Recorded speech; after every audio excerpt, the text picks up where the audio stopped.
Masih bingung bedain lobby dan negosiasi? Yuk, simak videoku selengkapnya dan jangan di-skip, oke? Just see more in the video. Let's get started. Happy watching. Assalamualaikum warahmatullahi wabarakatuh. Let me introduce myself first. My name is Nur Cahaya. You can call me Ica. I'm originally from Pematang Siantar. I'm study in State Islamic University of North Sumatra, Faculty of Social Science with major Communication of Science, specific Public Relation. Nah, oke guys, jadi di video kali ini aku akan bahas tentang lobby dan negosiasi beserta contoh dan praktiknya. Kenapa aku bahas lobby dan negotiation? Karena lobby and negotiation ini merupakan bagian dari communication of skill. Jadi, ketika kalian ingin berkembang dalam dunia komunikasi, kalian harus memiliki karakteristik lobbyist dan negosiator. But sebelumnya, kalian harus tahu dulu apa pengertian dari lobby dan negosiasi, supaya kalian nggak berarah kemana-mana dan kalian tetap pada pengertian lobby and negotiation. Oke, jadi di sini aku akan bahas pengertian tentang lobby dan negotiation. Jadi singkatnya gini, lobby adalah bagian awal dari sebuah proses negosiasi. Lobby dikatakan bagian awal karena belum tentu mencapai negosiasi. Jadi kalau hanya lobby itu melalui pendekatan yang awal banget. Jadi ketika kalian ingin bernegosiasi, kalian wajib melakukan lobby. Namun, ketika kalian melobi, kalian belum tentu melakukan negosiasi. Dapat disimpulkan bahwa lobby adalah proses awal dari sebuah negosiasi. Apakah negosiasi itu berlanjut atau tidak? And then, negotiation adalah suatu proses dua belah pihak atau lebih yang mempunyai kepentingan yang sama atau bertentangan dan melakukan pembicaraan, diskusi, bertemu dan berbicara untuk mencapai suatu tujuan bersama sehingga nanti ada yang namanya win-win loss, artinya sama-sama mutualisme, dan itu dikatakan deal, dan inilah yang dinamakan dari negosiasi. Jadi seorang negosiator itu harus mempunyai skill yang namanya communication, dan lobby and negotiation ini merupakan skill dari sebuah komunikasi. Jadi sangat-sangat erat ya pentingnya lobby dan negosiasi dalam komunikasi, begitu juga communication of skill. Oke, itu aja pengertian dan different between lobby and negotiation. Langsung aja kita ke praktik dan contohnya. Oke, let's get started. Oke guys, jadi di sini aku sebagai pihak pelobi akan melobi beberapa orang untuk bisa mendapatkan negosiasi, dan itu negosiasi terkait pendanaan untuk tambahan biaya aku mengikuti program konferensi internasional yang akan dilakukan di Istanbul, Turki. Nah, jadi di sini saya akan memperkenalkan program yang akan saya ikuti supaya saya mendapatkan hasil dari pendanaan terhadap orang-orang yang akan saya negosiasi dan akan saya lobi. Berikut penjelasannya.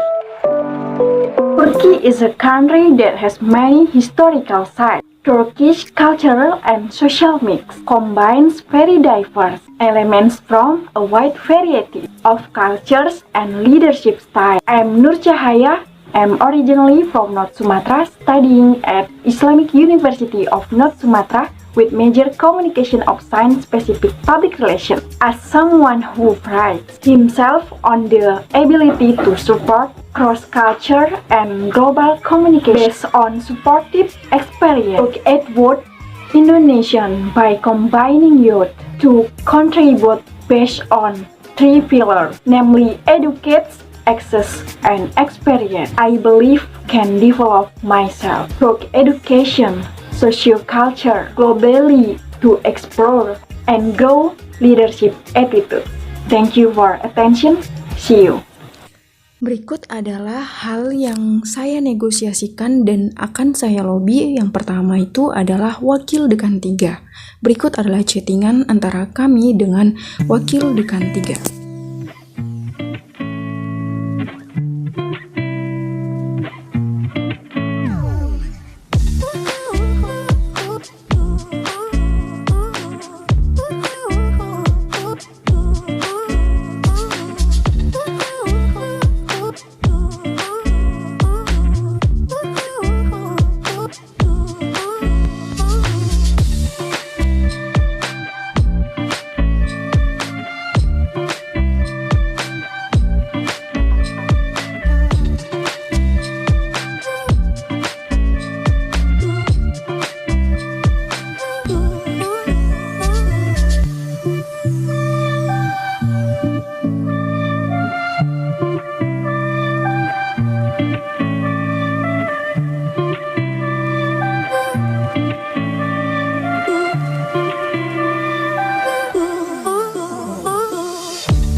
Dan tarang, ini hasil dari lobby yang tadi dan menghasilkan negosiasi.